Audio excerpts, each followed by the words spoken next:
बिस्मिल्लाहिर्रहमानिर्रहीम। अस्सलाम वालेकुम नाज़रीन, मैं हूं आपका होस्ट अहमद फवाद। अहम खबरों के साथ आज के व्लॉग में आपकी खिदमत में हाजिर हुआ हूं। सबसे पहली बड़ी ब्रेकिंग न्यूज़ तो यह है कि बिल आखिर वो खबर आ गई है जिस खबर का सबको इंतज़ार था। सुप्रीम कोर्ट ऑफ पाकिस्तान से इमरान खान साहब के लिए खुशखबरी है। पाकिस्तान तहरीक इंसाफ को एक बड़ी यकीन दहानी करवा दी गई है और उनकी दरख्वास्त को एक्सेप्ट कर लिया गया है। दूसरी तरफ इमरान खान साहब को आज ही अल शिफा हॉस्पिटल शिफ्ट किया जाएगा, एक बड़ा दावा सामने आया है। दोनों खबरें क्या हैं, तफसीलात आज की व्लॉग में आपके साथ शेयर करूंगा। साथ साथ आपको ये खबर भी दूंगा कि मुस्लिम लीग नून का मुश्किल नहीं बल्कि मुश्किल तरीन वक्त शुरू हुआ चाहता है। पीपल्स पार्टी हुकूमत को जल्द छोड़ने जा रही है। ज़राए के मुताबिक आज पार्लियामेंट हाउस में होने वाले मुत्तहिदा अपोजिशन का जो इजलास है, जिसमें मौलाना फजल रहमान सरबराही, पाकिस्तान तहरीक इंसाफ, महमूद अचकज़ई, अल्लामा राजा नासिर अब्बास, इसके अलावा पीपल्स पार्टी भी शरीक होगी। और पीपल्स पार्टी अगर उसमें शरीक होती है तो फिर हुकूमत को टाटा बाय बाय। अहम तरीन तफसीलात आपके साथ शेयर करूंगा। आखिर में आपको यह खबर भी दूंगा कि इमरान खान साहब के लिए आलमी दबाव भी इस मौजूदा चुनतखब हुकूमत पर बढ़ चुका है। 21 बड़े जो क्रिकेटर्स हैं, साबिक जो कप्तान रहे हैं, उन्होंने एक अहम स्टेप उठाया है इमरान खान साहब के लिए और ये स्टेप इसने काफ़ी दबाव डाल दिया है इस हुकूमत के ऊपर। अहम तरीन तफसीलात है इस पर भी आज की व्लॉग में आपके साथ में शेयर करूंगा। सबसे पहली बड़ी ब्रेकिंग न्यूज़ तो जी आपको सुप्रीम कोर्ट ऑफ पाकिस्तान से मैं शेयर करता चलूँ। खबर यह है जी कि हफीज़ुल्लाह न्याज़ी साहब, उन्होंने एक बड़ा दावा किया है और अपने दावे में वो ये कहते हैं, बेसिकली उन्होंने एक जो कॉलम है ना वो लिखा है। उस कॉलम में वो ये लिखते हैं कि यकीन दिलाता हूँ कि पीर की रात को इमरान खान को दोबारा अस्पताल मुंतकिल कर दिया जाएगा।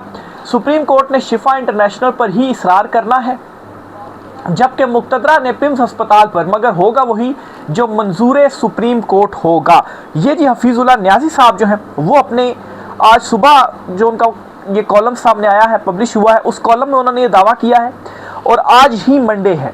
एक तरफ हफीज़ुल्लाह न्याज़ी साहब ये दावा करते हैं कि आज ही इमरान खान साहब को शिफ्ट किया जाएगा, रात को शिफ्ट किया जाएगा अल शिफा हॉस्पिटल, और मुक्तदरा चाहती है कि पिम्स हो, लेकिन उसके बावजूद जो सुप्रीम कोर्ट का हुक्म होगा उस पर इंप्लीमेंट होगा और इमरान खान साहब को शिफा ही मुंतकिल किया जाएगा।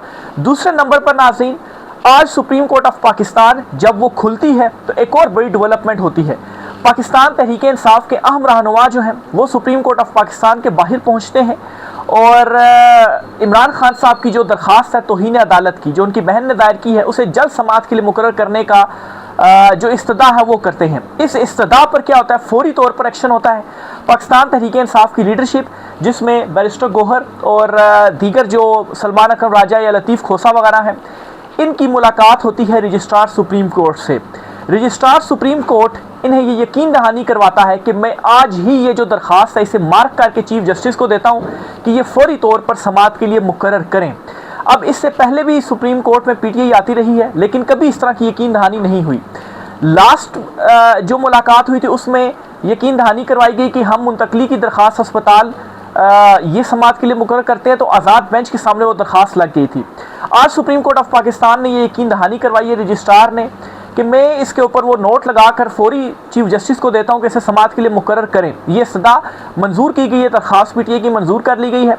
पीटीआई रहनुमाओं का कहना है कि उनकी कोशिश थी कि चीफ जस्टिस से मुलाकात हो, लेकिन उनसे तो नहीं हो सकी।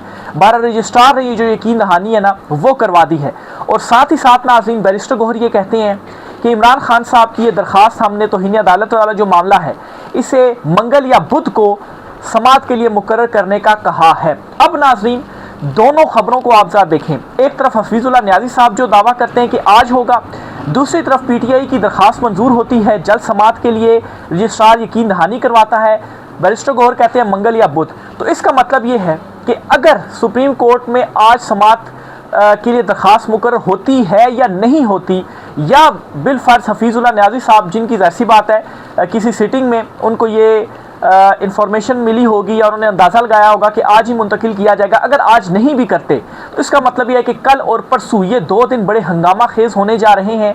तौहीन अदालत की जो कार्रवाई है वो सुप्रीम कोर्ट ऑफ पाकिस्तान में तौहीन अदालत की जो दरख्वास्त है उस पर समाअत अगर आज नहीं होती कल या परसों लाजमी होगी। यहाँ तक भी कहा गया पीटीआई की जानिब से कि हमने रिक्वेस्ट की कि जस्टिस शाहिद वहीद साहब जो हैं उन्हें आप एक दिन के लिए इस्लामाबाद भी बुला सकते हैं या आप वीडियो लिंक के जरिए भी जो केस की समाअत है वो कर सकते हैं, जिसकी एग्जाम्पल मौजूद है। ऐसा होता रहा है, कोई अचंभे की बात नहीं होगी कि अगर ऐसा फिर से हो जाएगा। पहले भी केसेस में होता रहा है, अब भी हो जाएगा, क्योंकि जस्टिस शाहिद वहीद किसी छुट्टी पर नहीं है। जस्टिस शाहिद वहीद और जस्टिस आयशा मलिक ये मौजूद है लाहौर रजिस्ट्री में, वहाँ पर केसेस की समाअत भी कर रहे हैं। बल्कि आज एक और तगड़ा फैसला भी जस्टिस शाहिद वहीद और जस्टिस आयशा मलिक जो हैं इनकी जानिब से सामने आता है। लाहौर रजिस्ट्री में ये समाअत कर रहे हैं। फैसला ये आता है कि अपील कुनिंदा की वफात के बाद कानूनी वर्सा मौजूद हों तो अपील खारिज नहीं होगी। अदालत ने महकमाना प्रमोशन के खिलाफ दायर अपील पर फेडरल सर्विस ट्रिब्यूनल को फैसला करने का हुक्म दे दिया। फेडरल सर्विस ट्रिब्यूनल 3 माह में अपील कुनिंदा की अपील पर फैसला करे। ये 2 रुकनी बेंच ने जो फैसला है ना वो सुना दिया है। तो इसका मतलब है कि ये बेंच एक्टिव है, जस्टिस शाहिद वहीद भी एक्टिव हैं और सुप्रीम कोर्ट ने जो यकीन दहानी करवा दी है। अगर हफीजुल्लाह न्याजी साहब का मतलब है कि जो उन्होंने ये दावा किया है कि आज ही मुंतकिल होंगे, हो सकता है कि आज ही जो है वो दरखास्त के ऊपर इतना कोई हुक्म आ जाए, क्योंकि अभी अदालती वक्त तो बाकी है। लेकिन बिलफर्ज अगर आज नहीं भी आता तो इतना ज़रूर होगा कि जो development supreme court of Pakistan में हो गई है, कल या परसों मंगल या बुध को ये दरखास्त मुकर्रर हो जाएगी और इमरान खान साहब की मुंतकली के हवाले से बड़ा जो हुक्म है वो आएगा। ज़ाहिर सी बात है हफीजुल्लाह न्याजी साहब ने एक अंदाज़न अगर उन्होंने एक बात की, एक तज़ियाती तौर पर बात की है, तो उनके पास ज़रूर ऐसी इन्फॉर्मेशन होगी कि नेक्स्ट वीक में कोई ना कोई इमरान खान साहब के हवाले से डेवलपमेंट होनी है। वैसे तो ये खबर भी मौजूद है मार्केट में कि सितंबर के पहले ही हफ्ते में इमरान खान साहब को लाजमी तौर पर शिफा मुंतकिल किया जाएगा। फिर दूसरा दावा ये भी किया जा रहा है कि इमरान खान साहब को लाजमन शिफा मुंतकिल किया जाएगा। हुकूमत ने नहीं किया। और फिर दूसरी तरफ PTI और सुहेल आफरीदी ने भी गालबन बन्नू में के बुनेर में उन्होंने कल एक इज्तिमा किया है या जलसा किया है। उससे खिताब करते हुए उन्होंने कहा है कि मैं पहले एस्टेब्लिशमेंट पर तनकीद करता था, अब भी करता हूं, लेकिन ये जो इमरान खान साहब को मुंतकिल करने वाला मामला इसमें एस्टेब्लिशमेंट का नहीं बल्कि इसमें हुकूमत का हाथ है और उन्होंने इमरान खान साहब को शिफ्ट नहीं किया, मुंतकिल नहीं किया। तो PTI ने जो ये फैसला किया था कि हम मुक्तदरा के ऊपर तनकीद नहीं करेंगे, ना सिर्फ वो ये कर रहे हैं कि मुक्तदरा पर तनकीद नहीं कर रहे बल्कि ये तासुर खुद बना रहे हैं कि ये काम इमरान खान साहब को मुंतकिल करने वाला इसमें एस्टेब्लिशमेंट का हाथ नहीं बल्कि हुकूमत का हाथ है। दूसरी तरफ सुप्रीम कोर्ट से भी अच्छी खबर आती है PTI के लिए, कल या परसों दरखास्त मुकर्रर हो जाएगी और इमरान खान साहब को शिफ्ट किया जाएगा और हफीजुल्लाह न्याजी साहब भी जो दावा है वो कर चुके हैं। तो मैं ये समझता हूँ कि ये एक बहुत इंपॉर्टेंट जो डेवलपमेंट है वो हुई है। और कल का दिन इसलिए भी इंपॉर्टेंट है क्योंकि कल मंगल का दिन इमरान खान साहब की बहनों से, फैमिली से मुलाकात का दिन भी है। तो हो सकता है कि कल समाअत भी हो जाए दरखास्त पर, इमरान खान साहब को मुंतकिल भी किया जाए और फिर इमरान खान साहब की बहनें मुलाकात भी कर लें। अंडरटेकिंग वो ऑलरेडी दे चुकी हैं कि मुलाकात के बाद हम कोई सियासी गुफ्तगू बाहर आकर नहीं करेंगे जिस तरह से अडाला जेल के बाहर हम करते थे। तो एक बहुत बड़ी डेवलपमेंट है जो कि सुप्रीम कोर्ट ऑफ पाकिस्तान से हुई है। दूसरी तरफ इमरान खान साहब की सेहत के हवाले से आलमी सतह पर भी दबाव बढ़ता जा रहा है। 21 साबिक क्रिकेटर्स और अपने टाइम के ग्रेट कैप्टन्स, जिनमें भारतीय कप्तान भी मौजूद हैं, ऑस्ट्रेलियाई कप्तान भी मौजूद हैं, न्यूजीलैंड के कप्तान भी मौजूद हैं, इंग्लिश कप्तान भी जो है वो मौजूद हैं। इन्होंने एक लेटर लिखा है वज़ीर-ए-आज़म शहबाज शरीफ को कि इमरान खान साहब को ये जो तिब्बी सहूलतें हैं वो फराहम की जाएँ। अपने लेटर में उन्होंने ज़ाहिर सी बात है एक मोहतात लैंग्वेज इस्तेमाल करते हुए ये ज़रूर कहा है कि सुप्रीम कोर्ट ऑफ पाकिस्तान के फैसले पर इम्प्लीमेंट हुआ नहीं हुआ इससे उनका कोई वो सरोकार नहीं है, क्या हुक्म दिया गया है, क्या मामलात हैं। लेकिन उसका अगर हम इंटरप्रेट करें तो उसमें आपको यही समझ में आएगा कि सुप्रीम कोर्ट ऑफ पाकिस्तान के हुक्म के ऊपर इंप्लीमेंट किया जाए, खान साहब को शिफा मुंतकिल किया जाए, वहाँ इमरान खान साहब को जो ट्रीटमेंट है वो होना चाहिए, प्लस फैमिली से जो मुलाकातें हैं वो बहाल होनी चाहिए। तो उस लेटर से आप मुराद यही लें। हालांकि डायरेक्ट तो ये बातें नहीं कही गई लेकिन इनडायरेक्ट उस लेटर के अंदर ये बातें कहती गई हैं। अब साबिक कप्तानों की जानिब से ये लेटर सामने आना आलमी सतह के ऊपर आप फिर ये समझ लें कि क्या एक इमरान खान साहब के हवाले से जो तासुर कहें या इमरान खान साहब के हवाले से क्या जो माइंड सेट है वो बन गया है, या इमरान खान साहब को लेकर क्या जो सोच है वहाँ पर पाई जा रही है आलमी सतह पर। जो इंडिपेंडेंट लोग हैं वो ये मानते हैं कि इमरान खान साहब को सहूलतें नहीं दी जा रही है। जितना मर्जी प्रोपेगेंडा कर लें, अवाम तो पाकिस्तानी वो तो नहीं मानती और सिर्फ पाकिस्तानियों को भी इनकी हकीकत का पता चल गया है। लेकिन ज़ाहिर सी बात है जो इंडिपेंडेंट लोग होते हैं जो शायद पाकिस्तानी नहीं है, किसी दूसरे ममालिक से हैं, तो आप आलमी सतह पर भी एक बयानिया बनाते हैं। तो इस लेटर का मतलब ये है कि हुकूमत ये बयानिया बनाने में भी नाकाम हो गई है कि उन्होंने इमरान खान साहब को कोई जो फैसिलिटीज़ हैं वो दी हैं, बल्कि ये बयानिया बन चुका है, लोग अब ये सोच रहे हैं और लेटर्स भी लिख रहे हैं कि आपने इमरान खान साहब को सहूलतें नहीं दी और plus supreme court of Pakistan का जो फैसला है वो भी आप नहीं मान रहे। दूसरी तरफ हुकूमत अब नया काम करने जा रही है। नया काम ये जी कि कुछ हुकूमती रहनुमाओं की जानिब से अब ये बयानिया बनाया जा रहा है कि ये जो इमरान खान साहब को शिफ्ट करने वाला मामला था शिफा हॉस्पिटल, ये हमारा फैसला या हुकूमत का फैसला नहीं था। ये जो आईजी हैं और चीफ कमिश्नर हैं, वो जो बग्गी वाले हैं, जो गालबन आज़ादी वाले दिन बग्गी पर बैठकर तो जो उन्होंने प्रोटोकॉल एंजॉय किया, फिर उसके बाद शहबाज शरीफ ने उसका नोटिस लिया और शायद उनको नोटिस भी जारी किया, जिस पर मोहसिन नकवी के हवाले से भी ये सामने आया कि उन्होंने कहा जी कि मैंने इनको कहा था कि आप ये जो काम जो तकरीब है जी आप इसमें इस तरह से जो शिरकत है ना वो करें। तो बहरहाल जी हुकूमत ने तोपों का रुख उनकी तरफ कर दिया कि आईजी और चीफ कमिश्नर जो हैं इन्होंने इमरान खान साहब को मुंतकिल नहीं किया। तो बहरहाल जी ये मुख्तलिफ जो मौक़िफ़ है वो सामने आ गए हैं। हुकूमत की तरफ से ये मौक़िफ़ सामने आना इस बात का एतराफ़ है कि उनके ऊपर तौहीन अदालत ना लगे, यानी कि वो अपने उस मौक़िफ़ से पीछे हो रहे हैं कि भाई हमने खान साहब को मुंतकिल नहीं किया, या जिस तरह से पहले हट धर्मी दिखाई जाती थी, क्योंकि पहले ये था कि जो मुक़तदरा उसका हाथ हमारे ऊपर है, तो अब तो जो मुक़तदरा या मोहसिन नकवी है वो तो खुद कोशिशें कर रहे हैं इमरान खान साहब को शिफ्ट किया जाए। खुद सोहेल आफरीदी और दीगर जो है वो बात कर चुके हैं। तो हुकूमत को इदराक हो चुका है कि अगर वो हमारे साथ नहीं है तो सुप्रीम कोर्ट ऑफ पाकिस्तान तो इंडिपेंडेंटली जो फैसले है वो करेगी, आज़ाद बेंच फैसले करेगा, तो हमारे ऊपर तौहीन अदालत कहीं ना लग जाए। इसलिए जी मामलात को इधर उधर करने की कोशिश की जा रही है। मैंने 2 दिन पहले के व्लॉग में भी आपको बताया था कि यही हुकूमत होगी, ये माफ़ी मांगेगी अदालत में कि नहीं हम इमरान खान साहब को शिफ्ट करते हैं और इन्हें शिफ्ट करना पड़ेगा। ये आप जहन में रख लें, इमरान खान साहब एक मरतबा ज़रूर अल-शिफा हॉस्पिटल शिफ्ट होंगे, ये बात तय है, ये चीज़ होनी है। बहरहाल ये चीज़ भी सुप्रीम कोर्ट ऑफ पाकिस्तान ने अपने फैसले में तय कर दी है कि अगर हुकूमत को कोई हुक्म जारी किया जाए और उस पर वो इम्प्लीमेंट ना करे तो फिर वज़ीर-ए-आज़म को मुर्दरे इल्ज़ाम ठहराया जाता है और उनके खिलाफ तौहीन अदालत की कार्रवाई होती है। यूसुफ रज़ा गिलानी नाहली वाला जो केस था उसमें ये एग्जाम्पल सेट कर दी गई है, जिसमें उन्हें बुलाकर अदालत के अंदर ही सज़ा दी गई, कुछ सेकंड के लिए उनको अदालत में खड़ा रखा गया और तौहीन अदालत लगाकर उनको नाअहल किया गया। तो यही कार्रवाई शहबाज शरीफ के अगेंस्ट भी हो सकती है, क्योंकि तौहीन अदालत के वो मुर्तकिब हो चुके हैं, तौहीन अदालत उन्होंने की है, अदालती फैसले पर जो इम्प्लीमेंट है वो इंतजामिया की जानिब से नहीं किया गया और उसमें जो जिम्मेदारी है वो वज़ीर-ए-आज़म पर ही आती है। आगे चलते हुए आपको बताता चलूँ कि मुस्लिम लीग नून का मुश्किल नहीं बल्कि मुश्किल तरीन वक्त शुरू हुआ चाहता है।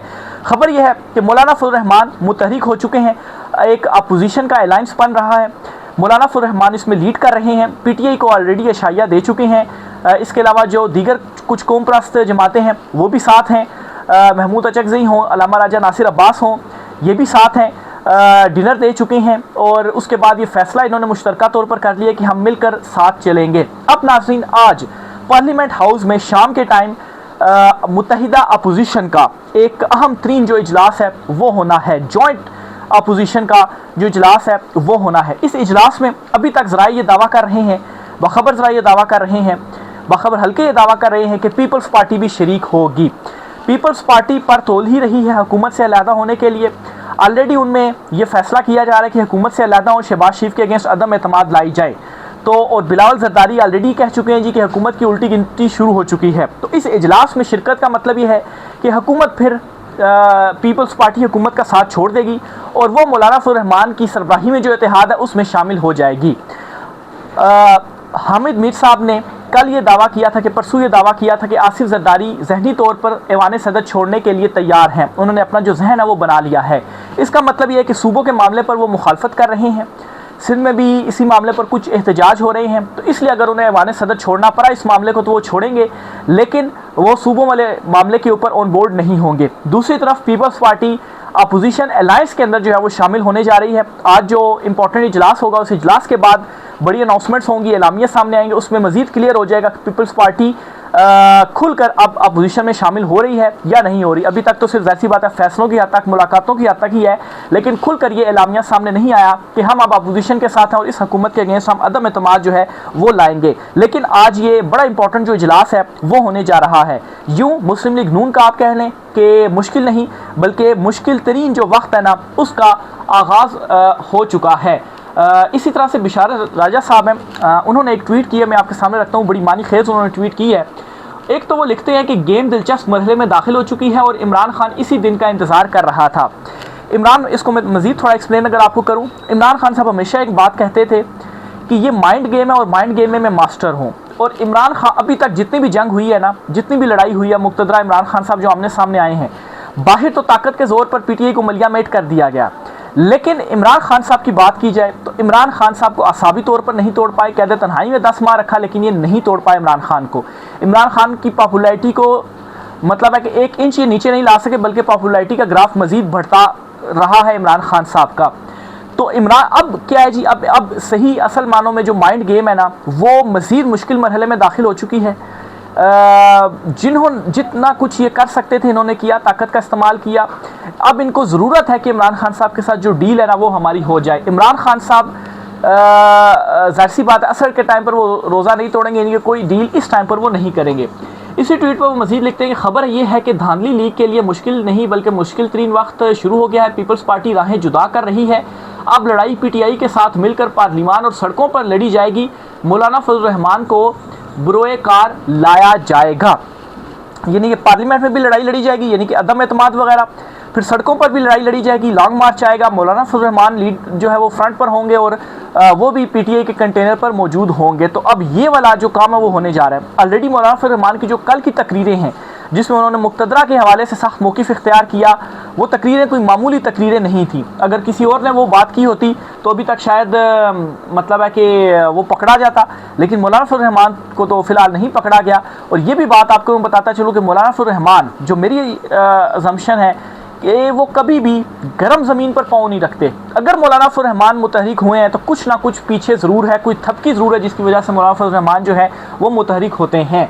इसके साथ ही नजम सेठी ने एक हैरानकुन बात कर दी है अपने शो में। वो ये कहते हैं कि सवाल ही पैदा नहीं होता कि आसिफ जरदारी ऐवान सदर से चले जाएं खुद या निकाले जाएं, ये दोनों चीज़ें नहीं होंगी। वो अपने मीडिया के दोस्तों के ज़रिए खबरें उड़ा रहे हैं कि आसिफ जरदारी छोड़ना चाह रहे हैं। वो कोशिश कर रहे हैं कि 28वीं तरमीम पर कोई लेन देन हो जाए। ये नजम सेठी जो है वो बात करते हैं। हामिद मीर साहब जो है उन्होंने ये खबर दी थी कि वो सोच रहे हैं, ज़हनी तौर पर तैयार हैं कि ऐवान सदर छोड़ दें, लेकिन एक बात की तस्दीक है जी कि 28वीं तरमीम का मामला अड़ा हुआ है। वो भी इसीलिए ज़हनी तौर पर तैयार हो चुके हैं, अपना जहन बना लिया है कि 28वीं तरमीम नहीं करनी, और नजम सेठी भी यही जो बात है ना वो कर रहे हैं। तो इसीलिए मैं समझता हूँ कि पीटीआई के साथ भी ज़रा कुछ हिमायत हासिल करने की कोशिश की जा रही है कि आप 28वीं तरमीम पर हमारा जो साथ है ना वो दे दें। तो ये जी आज कुछ आम तीन तफसीलात थी। मज़ीद सवाल जो भी चीज़ें होती है आपसे शेयर करते रहेंगे। राय का इज़हार कीजिएगा। आज की व्लॉग से इतना ही, इजाज़त दीजिए। अल्लाह हाफ़िज़।